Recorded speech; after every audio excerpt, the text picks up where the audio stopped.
আসসালামু আলাইকুম। সবাই কেমন আছো? আশা করি সবাই ভালো আছো, সুস্থ আছো আল্লাহর রহমতে। আজকে চলে এসেছি অনেক পুরানো রেসিপি নিয়ে, যেটা দেখেছি বা খেয়েছি নানি দাদিদের হাতে। তো এখন সেই রেসিপিটা আমি আবার নতুন করে তোমাদের সামনে নিয়ে আসলাম। আমি অফলাইনে চিচিঙ্গাগুলোকে কেটে কুটে পরিষ্কার করে নিয়েছি। এখন আমি ধুয়ে নেব। তো আমার কাটা পুরো কমপ্লিট। আমি ভালো করে চিচিঙ্গে কাটাগুলোকে ধুয়ে নেব। খুব সুন্দর করে ধুয়ে আমি পানি ঝরাতে দেব।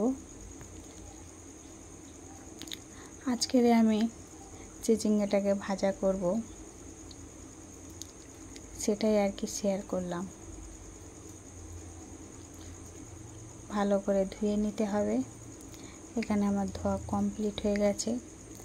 এখন আমি চিচিঙ্গের মধ্যে নুন আর হলুদ দিয়ে পানিটা বের করে নেব, কারণ পানি জাতীয় সবজি তো আগুনে পড়লে অনেক পানি ছেড়ে দেয়, আর ভাজা করলে তখন ঝরঝরে হয় না। এই কারণে আমি নুন আর হলুদ মাখিয়ে অন্তত 10 থেকে 15 মিনিট চাপা দিয়ে রেখে দেব। তাহলে চিচিঙ্গে এক্সট্রা পানি থাকার যেটা থাকে সেটা নুন আর হলুদ দেওয়ার কারণে বেরিয়ে যাবে, আর ভাজা করলে তারপরে খুব সুন্দর ঝরঝরেও খেতে ভালো লাগবে।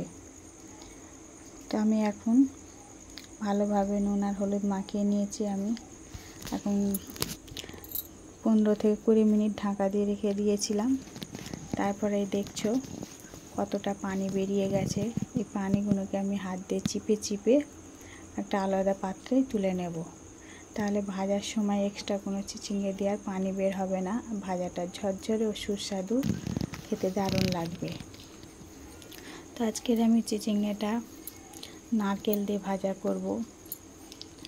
অনেকে তো অনেক রকম করে খায়, চিংড়ি মাছ দিয়ে, ডিম দিয়ে, অনেক শুটকি মাছ দিয়ে করে খায়। নারকেল দিয়ে এইভাবে ভাজা করে খেলে কিন্তু খুব সুন্দর লাগে, আলাদা একটা অনুভূতি খাওয়ার সময় মনে হয়।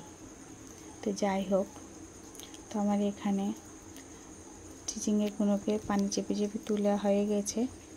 তো আমি এখন চলে যাব চুলার মধ্যে একটা কড়াই বসিয়ে দিয়েছি।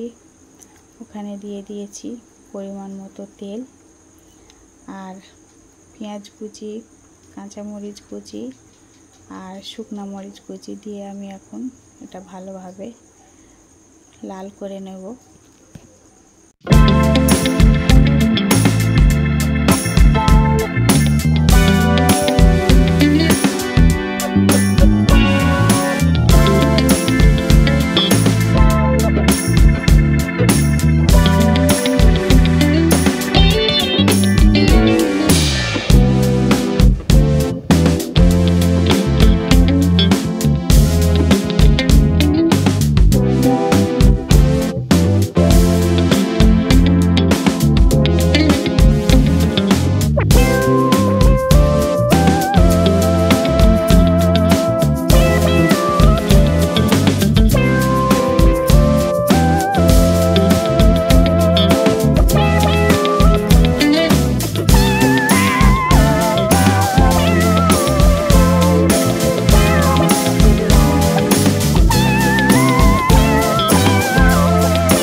করতে হবে।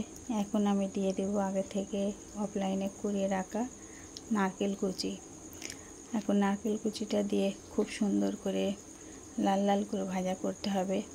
তো আমি এখানে আর কিছুই অ্যাড করব না, তার কারণ আমি হলুদ আগে থেকে মাখিয়ে, হলুদ আর নুন মাখিয়ে রেখেই পানি ঝরাতে দিয়েছিলাম, যার কারণে এখানে নুন আর হলুদ কিছুই লাগবে না।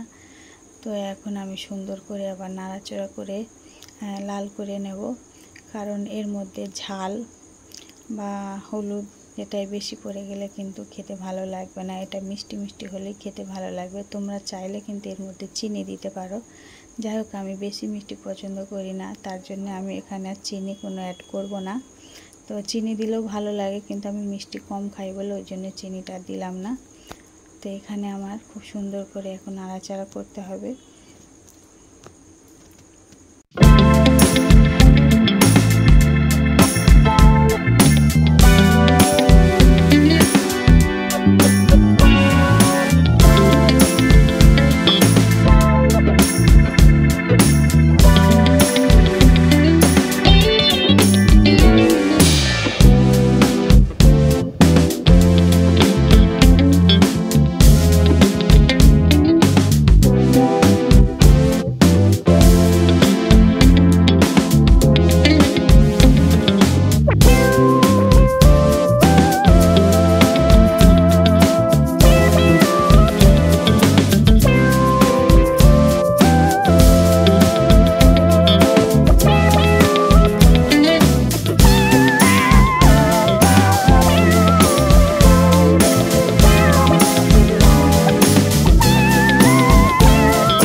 ভাজাটা হয়ে এসেছে।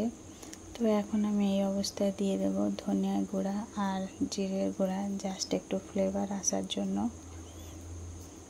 দিয়ে আবার ভালো করে সুন্দর করে নাড়াচাড়া করে নিতে হবে। একটু ব্রাউন কালার মতন হয়ে গেলে নামিয়ে যাব, কিন্তু বেশি কালারটা নিয়ে আসলে হচ্ছে কি না শক্ত হয়ে যাবে।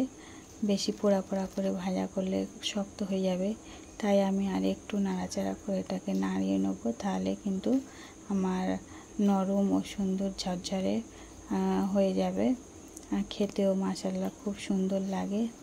তো ভিডিওটা যদি দেখে সবার ভালো লাগে, অবশ্যই বাড়িতে একবার ট্রাই করে দেখবে। আমি আশা রাখছি অনেক অনেক ভালো লাগবে, খেতে সুস্বাদু লাগবে।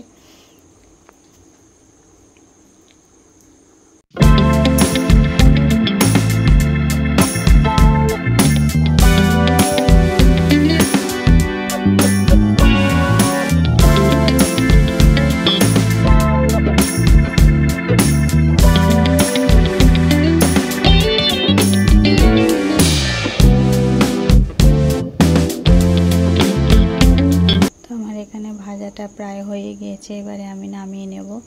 তো এতক্ষণ ভিডিওর সঙ্গে থাকার জন্য সকল বন্ধুদেরকে জানাই অসংখ্য ধন্যবাদ। এরপরে কথা হবে আবার নতুন একটা কোনো ব্লগ ভিডিও নিয়ে। তো যাই হোক, ততক্ষণ সবাই ভালো থাকবে, সুস্থ থাকবে, দোয়া করবে। আমিও সবার জন্য দোয়া করব, সবাই এইভাবে সাপোর্ট করবে।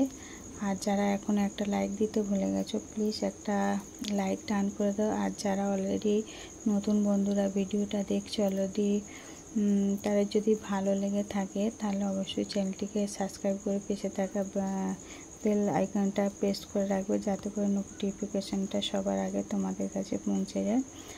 তো আজকের এই পর্যন্ত, আল্লাহ হাফেজ।